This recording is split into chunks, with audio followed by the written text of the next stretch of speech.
धाकड़ खबर, बेखौफजुमा बेबाक अंदाज।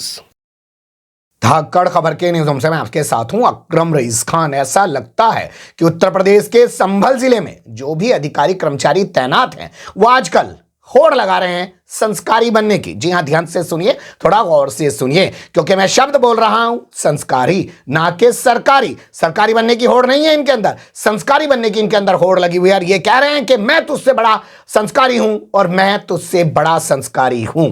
या आप ये भी कह सकते हैं कि दंगा कराने का जो यहां पर आरोपी है, पुलिस का जो क्षेत्राधिकारी है, सर्किल ऑफिसर यानी कि सीओ अनु चौधरी है, वो पहले दंगा कराता है, बाद में अपने आप को बड़ा संस्कारी दिखाता है, गदा लेकर घूमता है, कीर्तन गाता है वर्दी में। मामले की शिकायत जब पूर्व आईपीएस ऑफिसर अमिताभ ठाकुर करते हैं, जिनका हमने इंटरव्यू किया, अगर आपने नहीं देखा है तो हमारे चैनल पर आकर उसको देख सकते हैं, क्या क्या उन्होंने बताया उसमें। वो अपने आप को संस्कारी दिखाने की कोशिश करता है और अमिताभ ठाकुर की शिकायत के बाद उसके खिलाफ जांच शुरू होती है, एक्शन कोई नहीं लिया जाता है। तो भैया यहाँ के अधिकारियों के हौसले तो बढ़ेंगे ही और वो अपने आप को एक दूसरे से बढ़कर संस्कारी दिखाने में लग जाएंगे। मैं कुछ अधिकारियों की बानगी खबर के तौर पर आपके सामने रखने जा रहा हूं, जिन्हें देखने के बाद आप कहेंगे कि भैया लगता है संभल में तमाम संस्कारी अधिकारी कर्मचारी इकट्ठे हो गए हैं और होड़ लग गई है उनके अंदर। इधर उधर की बातों को छोड़ देते हैं, शुरुआत करते हैं खबर की। चलते हैं पहली तस्वीर की तरफ, देखना शुरू कर दीजिए। आज ये खबर छपी है, तमाम वेबसाइटों ने इस खबर को छापा है कि दो और आरोपी पकड़े गए हैं। एक का नाम है आमिर अंसारी और दूसरे का नाम है इमरान। और इसी के साथ 24 नवंबर को जामा मस्जिद के बाहर हुए बवाल में, जिसमें 5 लोग मारे गए थे, मरने वाले भी मुस्लिम थे, गिरफ्तार भी मुस्लिम ही किए जा रहे हैं। आज तक भी संस्कारी ये नहीं बता पा रहे हैं जो अधिकारी हैं यहाँ के कि भैया उन 5 को किसने मारा था, जबकि तमाम लोगों का आरोप है कि पुलिस वालों ने ही उनको मारा है या अपने गुंडों के जरिए मरवाया है। क्योंकि पुलिस अब सरकारी पिस्टल तो इस्तेमाल करती नहीं है, क्योंकि संस्कारी हैं, अवैध हथियार अपने पास रखती है, उन्हीं से हत्या करती है। सीए आंदोलन के दौरान भी जो 28 लोग मारे गए थे, उसमें भी उत्तर प्रदेश की पुलिस ने यही संस्कार दिखाया था।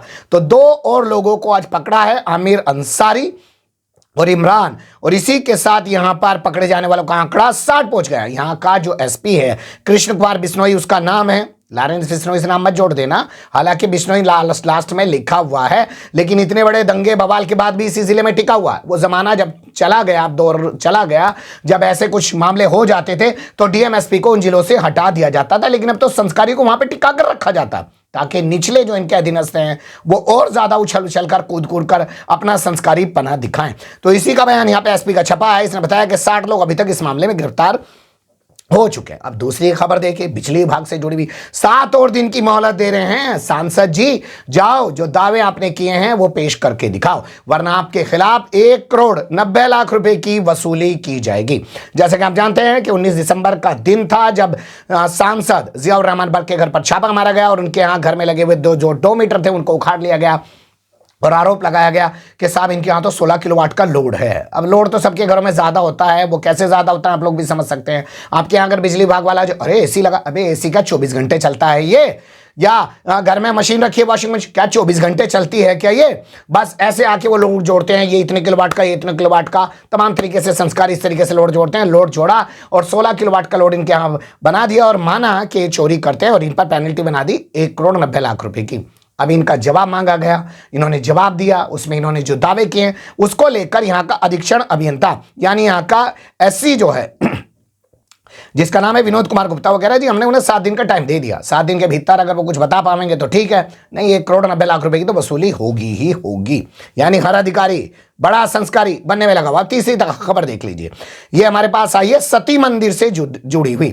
सती मंदिर जो है ये बताया जा रहा है कि नई सराय इलाका पड़ता है, वहां पर ये कभी सती मंदिर हुआ करता था जब यहाँ हिंदू कम्युनिटी के लोग रहते थे, अब यहाँ पे नहीं रहते हैं। बड़ी संस्कारी यहाँ की एसडीएम हैं, उनका बयान मैं आपके सामने रखूंगा, सुनने के बाद आप लोग भी समझ जाएंगे कि आखिर वो क्या कह रही हैं।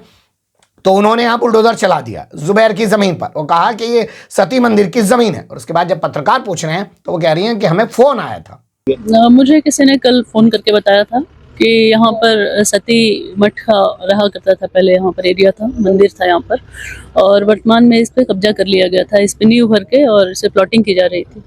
तो उसी क्रम में अभी आकर इसकी पैमाइश कराकर और इसको कब्जा मुक्त कराया गया। कितनी भूमि है मैम और क्या एक्शन लिया जाएगा इस पर जिन लोगों ने कब्जा कर रखा है? ये 80 वर्ग मीटर था। हम लोग इसमें भूमाफिया एंटी भूमाफिया जो अभियान है उसके तहत इसमें हम लोग वाद दर्ज कराएंगे और उसके खिलाफ कार्रवाई करेंगे। तो सुन लिया आपने, यह है वंदना मिश्रा, यहाँ की एसडीएम है। कमाल की अधिकारी हैं भाई साहब, और ऐसा अधिकारी हर जिले में हर तहसील में होना चाहिए। फोन कॉल कर दो, जमीन खाली कराने पहुंच जाती हैं। वरना आप इनके दरवाजों पर जाकर देखिए कि लोग अपनी चप्पलें घिस देते हैं, नाक रगड़ते रगड़ते मर जाते हैं कि साहब हमें इंसाफ दिला दो। क्या कभी किसी को इंसाफ दिलानी चलती है? लेकिन क्योंकि इनको भी बड़ा संस्कारी बनना है तो 2 मिनट में चली गई और जुबैर नाम का जो शख्स था उसकी बाउंड्री पर बुलडोजर चला दिया, 80 गज जमीन को खाली कराने का दावा किया और अब कह रही है मुकदमा भी कराएगी फोन कॉल पर। अगली खबर देखिए, ये हमारे पास आ रही है। कोतवाली थाने की एक थाने वाली मस्जिद है। इस मस्जिद के बाहर कुछ दुकानें बनी हुई हैं। उस दुकानों को यहां का जो ईओ है नगर पालिका का, मणिशंकर तिवारी उसका नाम बताया जा रहा है, वो कह रहा है कि दुकानें अवैध हैं और उसने पहले नगर पालिका के जरिए नोटिस भिजवा दिया मस्जिद कमेटी को। मस्जिद कमेटी ने बता दिया कि ये तो वक्फ बोर्ड की दुकानें हैं, 1947 से बनी हुई हैं और 1978 के आसपास जब यहाँ पे दंगा बवाल हुआ था तो तोड़फोड़ और आगजनी हो गई थी दुकानों में। उसके बाद इन दुकानों का पुनर्निर्माण किया गया था और इन दुकानों का किराया जो है वो मस्जिद कमेटी ही लेती है। अभी ने एसडीएम को लिख दिया कि ऐसा है, ये दुकानें अवैध हैं, इनको तोड़वाया जाए। यानी कुल मिलाकर हर अधिकारी, हर कर्मचारी अपने आप को बड़ा संस्कारी दिखाने में लगा हुआ है। अगली तस्वीर देखिएगा, ये है जामा मस्जिद से जुड़ी हुई। यहाँ जामा मस्जिद के बाहर कुछ जर्जर दुकानें खड़ी हुई थी। प्रशासन ने कहा भाई गिर जाएंगी, किसी के ऊपर कोई मरमुरा भी जाएगा, एक्सीडेंट भी हो सके, हादसा भी हो सके, चोट पेट भी लग सके, तोड़वा दो। तो तोड़वा दी मस्जिद, प्रशासन ने खुद ही तोड़ ली। और जामा मस्जिद वही मस्जिद है जिसको हरिहर मंदिर बनाकर पूरे संभल को इस वक्त संस्कारियों ने सुलगार रखा है। अब अगली खबर देखिए जो आई है हमारे पास चंदोसी से। वही चंदोसी जहां पे बावड़ी ढूंढी जा रही है, जमीन खोदी जा रही है, घर तोड़े जा रहे हैं लोगों के, मुख्य द्वार अभी तक मिल नहीं पाया उसका, ये बातें की जा रही है। यहां पर जो है एक यहाँ का जो अधिकारी है कृष्ण कुमार बिश्नोई है उसका नाम, कृष्ण कुमार सोनकर है उसका नाम। कृष्ण कुमार बिश्नोई तो यहाँ के एसपी का नाम है। वो जो है कैसे यहाँ पर सभासदों को अड़का रहा है। अगर वो अपने वार्ड की समस्या लेके उसके पास गए हैं, पहले वीडियो देख लीजिए।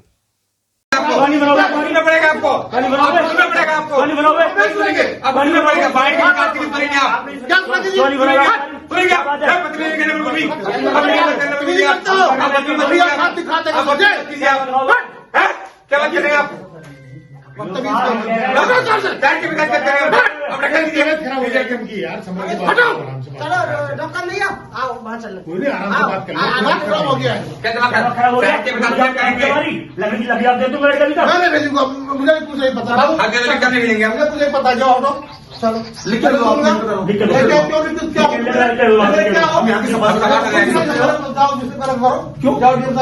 करो तो आप नहीं करोगे, करते हो आप नहीं करेंगे।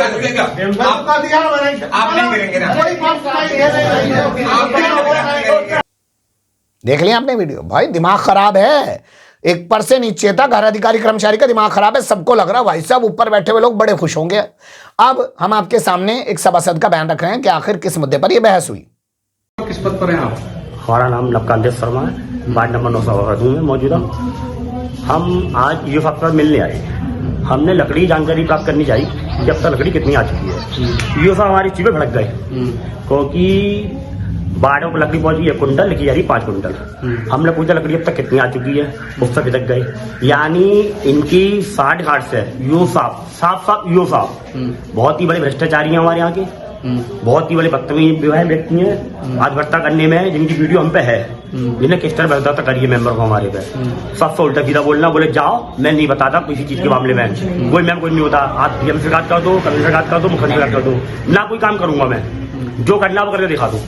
हमने फिर पूछा कि विकास कार्य कैसे हो, लकड़ी का मैटर क्या है, लकड़ी क्यों नहीं पहुंच रही लोगों के यहाँ पे। वृद्धाश्रम है जो डीएम साहब का खुद का मतलब पत्थर रहती है डी बस पे, उस पर लकड़ी 5 दिन में वाली लकड़ी आती है, 25 किलो 30 किलो लकड़ी। मुझे फोन करते हैं भाई मैं मका लकड़ी पहुंचवा दो, हम फोन करते हैं ना वो लकड़ी तो पहुंची हमारी, वहां पहुंचते लकड़ी नहीं पहुंचती है। सब मिलाकर इस समय यो साहब हमारे पूरे ब्लफ है, समय भ्रष्टाचार में लकड़ी के लकड़ी वरना क्यों नहीं बता पा रहे कि लकड़ी अब तक कितनी आ गई। आप एक अधिकारी को नहीं बता पा रहे कोई बात। बहुत ही बड़े भ्रष्टाचारी हैं और दबंगाई का दिखा रहा है कि जाओ किसी से हमारी शिकायत कर लो, हम कार्य नहीं करेंगे और ना ही हम कोई बात बताएंगे कि लकड़ी कितनी आई है कि लाइट, हम कुछ नहीं बताएंगे। अब ये हाल है। अब कहा जा रहा है कि बोर्ड में एक निंदा प्रस्ताव पास किया जाएगा, शासन को भेजा जाएगा। तो भाई शासन को भेजने के से क्या इस संस्कारी ईओ जिसका नाम कृष्ण कुमार सोनकर है, इसके खिलाफ कोई कार्रवाई हो सकती है? क्योंकि यहां तो होड़ मच गई है। हर कोई वही फार्मूला अपना रहा है कि जो जितना बड़ा दंगाई है वो उतना बड़ा भाजपाई है। और यहां भी अधिकारियों में शायद यही हो रहा है कि जो जितना बड़ा संस्कारी है वो उतना बड़ा आज की सरकार में सरकारी है। फिलहाल के लिए भी इतना ही। कमेंट्स के रूप में आप लोग अपनी राय दे सकते हैं, खबर को लाइक कर सकते हैं, चैनल को सब्सक्राइब कर सकते हैं और ज्यादा से ज्यादा हमारी खबरों को शेयर कर सकते हैं। फिर ऐसे ही किसी सुलगते हुए या मुद्दे लेकर मैं आपके सामने होऊंगा हाजिर। फिलहाल अभी मुझे दें इजाजत।